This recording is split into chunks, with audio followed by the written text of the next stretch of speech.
towards the river. All right, so we're in the MY2019 Ford Ranger. First off-road drive. We've had a look around the front. We showed you the front. We talked about some of the features. We've had a look at the park or semi-automatic park assist function, which is the first, sorry, a bit slippery here, the first dual cab in the country to have it. And look, you know, you might like it, you might not, but either way, it's cool technology. And we're out here at Werribee at the testing and proving grounds. It is absolutely bucketing down with rain. It is sloppy as, and we're on stock road tyres with stock road pressures. So it's gonna be a real test. It's a bit of a laugh. Now I'm in a Wildtrak bi-turbo with the 10-speed. And look, I know there was a bit of hate about this motor in the Ranger Raptor. I don't think it's warranted in this vehicle. I don't think it's really warranted in the Ranger Raptor either. We drove one of those not long ago. But it's really linear. It's where the old, hang on, just drop down to first. It's where the old 3.2 sort of was a bit different. It was really just surgy down low, whoop, dropping down into a little Camber Creek bit. Now, it doesn't have the best engine braking, this little motor, compared to the 3.2. But yeah, sorry, it's a bit different. So just hold fire at the edge of the river and we'll call you through shortly. Excuse me. It's just a different power delivery. So think of this more as a Subaru Liberty GT versus a Ford Falcon GT. The Falcon's just going to be rah, whereas the Liberty's just going to keep pushing. I've got absolutely no dramas with the performance of this motor so far.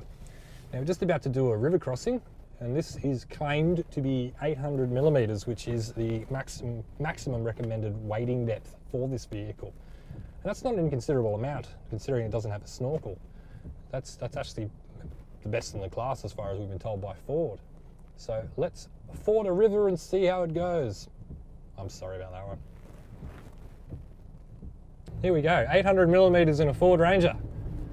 Oh, she's deep. That's cool. We're driving down the river now. This reminds me a lot of the Cox's River in the Blue Mountains. That's getting well deep. Wow, okay, that's impressive. I wouldn't take my own car down this if it didn't have a snorkel. And it's not a problem. It's doing it just fine.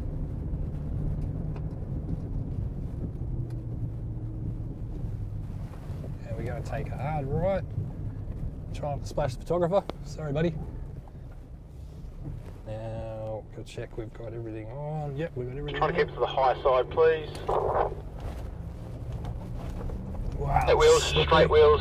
Keep the wheels straight. Steering wheel straight. That's struggling. We're in the rut. It's still moving forward though. It's doing its thing. And we're there. Wow, that was pretty darn sloppy. You got a lot of traction control though. It just keeps working.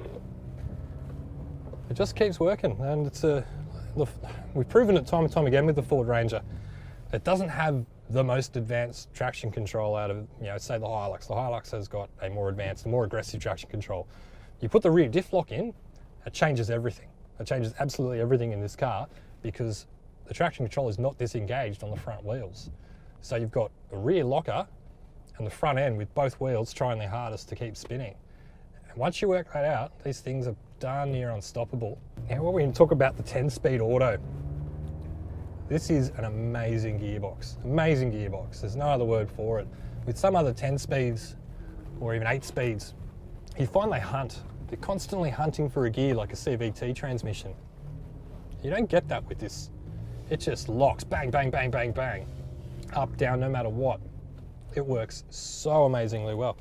It's, from what I've been told, a similar gearbox to the F-150 and the Ford Mustang. Nice and slow on that pinch down to the river. It's got a bit slipperier since we were last here. So good to see we're following convoy procedure here. Now in summary, the MY2019 Ford Ranger.